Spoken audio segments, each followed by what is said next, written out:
That's right, Alicia. I'm standing right outside the Taco John's here on West Main Street, which is open for business after armed robbery took place here last night.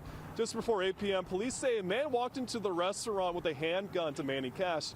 Yet police haven't yet confirmed whether the man left with any money. Both apps provide users the ability to access digital maps when offline. Yet in the situation when technology decides to fail, you could always go old school. Now, just to give viewers at home just an idea of the scale of the sinkhole, I was able to get a pretty nice look at it. It's about 10 feet deep, and I can literally fit my entire body in this sinkhole. And for traffic restrictions, half of North Maple Avenue is closed, so people are advised when approaching the area to take a detour and drive with caution. Now, for this year's celebration, they're going with the theme, Come Dance With Us. As you can see behind me, people are already getting in line registering for the singing and dancing competitions.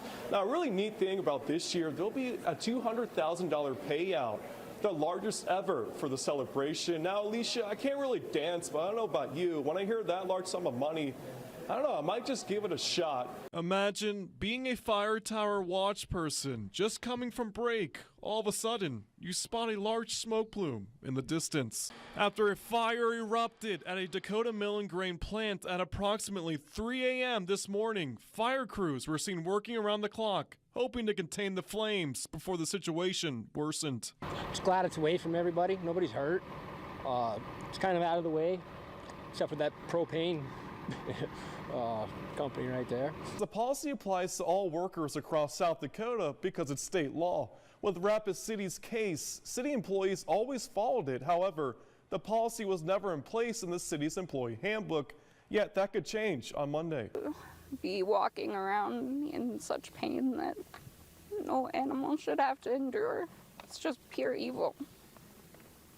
On the early morning of October 9th, on their property in the Pactola Reservoir area, Jake and Lacey Wolf made a discovery that will forever be etched in their memory. I walked down those two tracks, dropped off the ladders. Like, there was so much blood, it didn't even seem real. Jake discovered Cheyenne, his wife's 15-year-old therapy horse, lying dead on the ground, immediately alerting his wife. I saw her and I knew she was dead. And so I just dropped all my stuff and just ran to her. Prior to the death, Cheyenne had been with the family for 6 months. She served as therapy for Lacey, who helped her deal with PTSD that she got from serving in the military. Lacey says Cheyenne was more than just a therapy horse. She was part of the family. Jake and Lacey claim that someone or multiple people came onto their property that morning and killed their horse.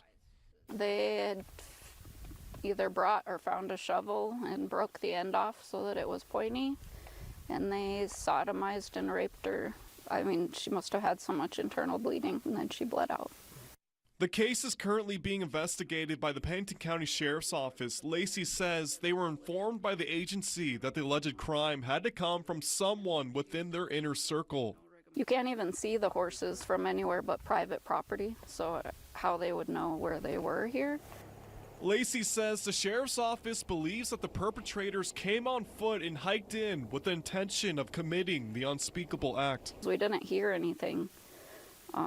No, I mean, I'm pretty sure she would have made a very large noise when that was happening, that she was probably sedated. To give Cheyenne a proper send-off, the family gave the horse a Viking-style burial the same day she died. The case into the horse's death is currently ongoing. In Pennington County, Bryan Savic, Dakota Territory News. The Black Hills area once again finds itself in another power outage thanks to powerful winds that roared through, leaving a path of destruction. As of 10:30 Thursday morning, Black Hills Energy said 11,000 people in the area were still without power. We've got about half of that number, about 5,500 customers in the Rapid City area that are without power. Rapid City resident Mark Cernicki is one of those people hoping the lights come back on sooner than later. He says his power went out at 3 a.m. Black Hill sends you a text like we're so excited. We're packed into McDonald's. Oh, our power's back on. Let's go home. And you go home like, oh, there's no power. One resident on Sandstone Lane who has their power back says they were without lights until 5:30 or 6 Wednesday night. She believes it was due to crews working to put out the fires on Skyline Drive. She says around 3 a.m. was when the wind gusts got bad and woke her family up, worried that trees would fall on her home. Luckily, we woke up and we were able to survey the damage, and it wasn't as bad as we thought it might be. Not everyone was lucky, as Cernicki's neighbor's house couldn't escape the wrath of the winds, causing roof damage due to trees falling over. Black Hills Energy crews were out all day in the area inspecting for downed power lines and damage. Officials advised people to stay away from downed power lines and use generators safely in well-ventilated areas. The strong winds not only led to downed power lines, but it also knocked down a tower over on Tower Road, as you can see right behind me. Jason Nelson, the president of Suntech Wireless, which is the company that owns the tower, says he received a call from a friend at 3 a.m. about the wreckage. Honestly, just couldn't believe it, and this tower's been standing for decades, and all of a sudden, that last windstorm last night just was too much for it, I guess. Nelson says he feels terrible for the hundreds of customers his company provides internet service through the tower. Black Hills Energy will be providing updates on power restoration on their website. In Rapid City, Bryan Savic, Cutter Territory News.